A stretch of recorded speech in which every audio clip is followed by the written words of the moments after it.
ഇതുപോലെ നിനക്ക് മുടി കെട്ടി വെച്ചാൽ എന്താ എങ്ങോട്ടെങ്കിലും പോകുമ്പോ ഇതുപോലെ കെട്ടി വെച്ചാ പോരെ? അഴിച്ചിട്ടാൽ എന്താ കുഴപ്പം?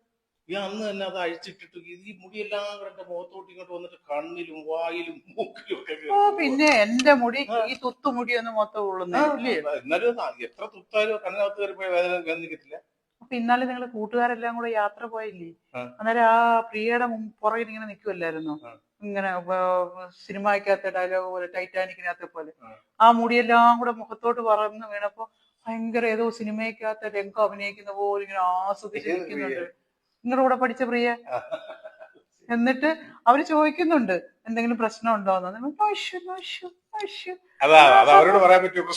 ആ അപ്പൊ എന്റെ ഈ കുഞ്ഞപ്പഴയെ പോലത്തെ 2-3 മുടി കളിച്ചിട്ട് മുഖത്തോട്ട് വീണ കൈ ഇത്ര കുഴപ്പം? അവരോട് നമുക്ക് പറയാൻ പറ്റും മാറി നിൽക്കുന്നത്. അതുപോലല്ലോ. ഓഹോ, അവിടെ എനിക്ക് മുടി അഴിച്ചിടുന്നതാ ഇഷ്ടം. അഴിച്ചിടുന്ന ഇഷ്ടമാണെങ്കിൽ നീ അത് എന്റെ അടുത്ത് നിക്കരുത്, എന്റെ അടുത്ത് നിക്കരുത്, മാറി നിക്കണം ഇല്ലേ? ഇതാ മുടി കളിക്കാത്ത ഈ കുരുട്ടി. അതുകൊണ്ടായിരുന്നു മുടി കളിക്കാത്ത. അന്നേരം ഭയങ്കര ആസ്വദിച്ച് നിൽക്കുന്നുണ്ടല്ലോ. ഞാൻ വിചാരിച്ചത് സിനിമയ്ക്കകത്ത് രംഗം അഭിനയിക്കുമായിരിക്കുന്നു, ഏതോ ഒരു പാട്ട് രംഗം അഭിനയിക്കുന്ന പോലെ. സത്യം തുറന്നു എനിക്ക് ഓർമ്മയുണ്ട്, ഇപ്പൊ ഉള്ളിന്റെ ഉള്ളിൽ ഓർമ്മയുണ്ട്. ഇങ്ങനെ പറയാണ്ടിരിക്കുക, ആ ചിരി എന്താ അറിഞ്ഞു, അത് ഓർത്ത് ചിരിക്കുക. എന്തൊരു സാധനമായത്. ഞാൻ അഴിച്ചേ ഇടുന്നുള്ളൂ. അഴിച്ചിട്ടാ ഞാൻ അടുത്ത് നിൽക്കത്തുമില്ല.